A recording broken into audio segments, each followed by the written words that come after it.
大家好，我係 Project Umbrella 嘅 Brian。生命係一個好嚴肅嘅課題，人生總係會經歷生離死別，面對生死從來都唔係我哋去選擇。有人可以好有福氣，一生平平安安喺床上面安安樂樂咁離開世界，亦都有人可能因為好不幸要經歷嚴重嘅大病磨難。即使醫療科技不停進步，癌症依然係我哋香港人嘅疾病頭號殺手啊！即使每年有做身體檢查，防患於未然，疾病亦都可能隨時會喺我哋毫無防備心嘅狀態下面侵襲我哋。今日就同大家探討一個情景。小明係一個40歲嘅年輕父親，有2個小朋友。假如今日有一個算命師就同小明講，可能小明喺未來有一日會患上嚴重嘅大病。聽完呢一番說話之後，小明又會點樣做呢？佢有3個選擇。第一，佢可以當個師傅無料到，咩都唔做，處之泰然。第二，小明亦都可以開始積極儲一筆醫療資金，當真係有事嘅時候可以喺銀行拎翻出嚟。第三就係小明可以揾佢身邊信得過嘅保險顧問去買定一份醫保同埋危疾。3個唔同嘅選擇，3個嘅回滴效應。如果你係小明，你又會點揀呢？揀好未呢？當你揀好之後，我哋一齊就嚟探討下，假如真係俾師傅批中嘅話，究竟會點樣影響呢一個家庭呢？第一個選擇，小明當佢係耳邊風啊，覺得自己身壯力健，又點會咁容易患乜鬼嘢心臟病啊、癌症之類嘅嘢，所以決定乜都唔做。好唔好彩，師傅真係講中咗，不幸患上癌症。小明作為患者，確診重病嘅時候，面對嘅係沉重嘅經濟負擔。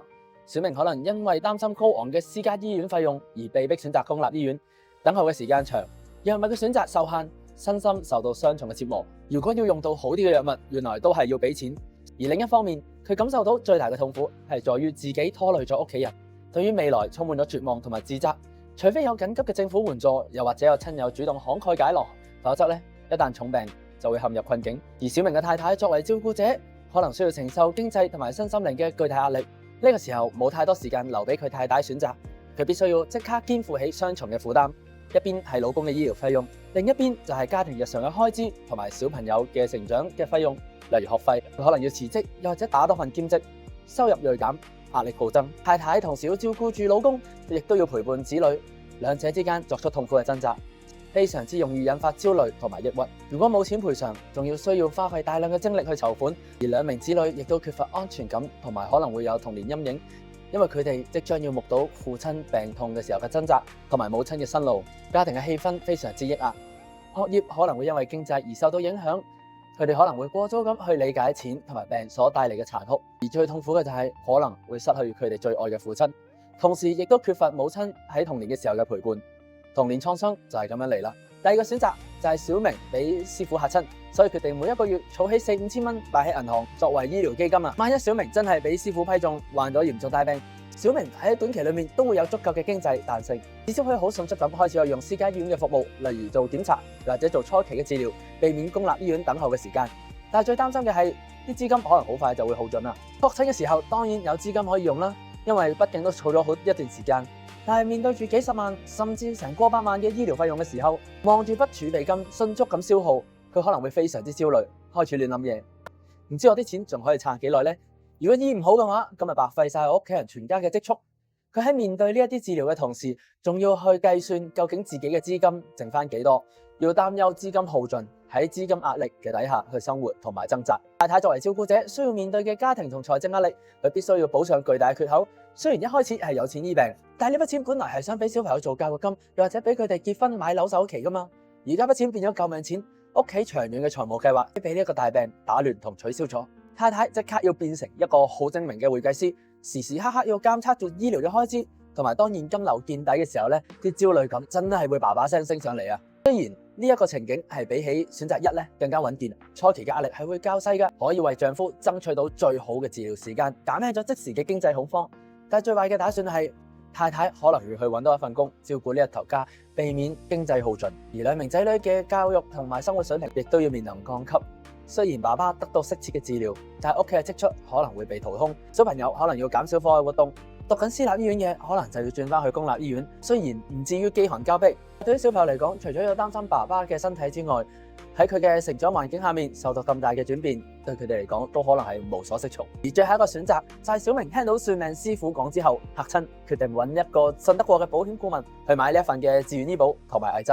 當小明真係患上癌症嘅時候，可以即刻馬上去做檢查，去專注治療，都唔需要擔心錢嘅問題，因為99%嘅醫療開支咧都可以由醫保去承擔。危疾保險就可以有一筆過嘅賠償，即刻填補因為停止工作而帶嚟嘅收入損失。佢可以選擇最好嘅私家醫院啦，用最新嘅藥物同埋療程，唔需要因為金錢而擔憂，可以將所有嘅精力放喺康復上面，大大咁減輕咗佢嘅心理負擔。保險嘅事咯，就留俾佢信任嘅顧問去幫佢處理申請失常啦。小明嘅太太喺有一個穩定嘅財務同埋身心支援底下，醫療費用可以由保險公司處理，危疾賠償金亦都保障咗家庭嘅生活費，例如子女嘅學費、每月要還嘅房貸。佢唔需要辭職，唔需要為錢奔波，可以去全職照顧小明。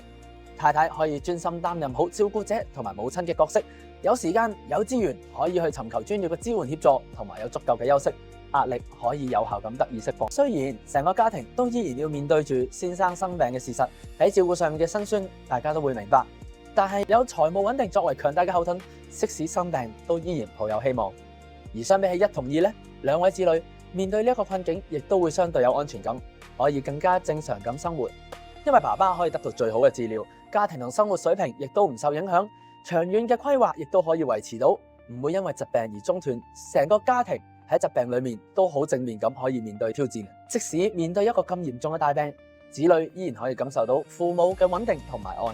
童年唔會因為俾經濟同埋醫療嘅陰影所籠罩，繼續專注喺學業，從容面對逆境。因為父母喺呢一個行為裏面傳達咗一種我哋有能力解決困難嘅呢一個積極態度。唔知聽完3個可能性之後，你哋會有啲咩諗法呢？其實上述嘅3個情況雖然都可能係我哋預想出嚟，但係呢一啲畫面、呢一啲故事一啲都唔陌生，往往都會喺報紙上面見到。因為確確實實喺今時今日呢一刻，都有人被逼去面對呢一類型嘅困境。面對呢一啲困境嘅人當中，可能有人當初就係做好咗準備，可以戰勝病魔，展開新嘅生活。並唔係話做好咗準備就可以一定戰勝病魔，並唔係話做啱決定就一定可以好返。最起碼可以俾自己一個更好嘅機會。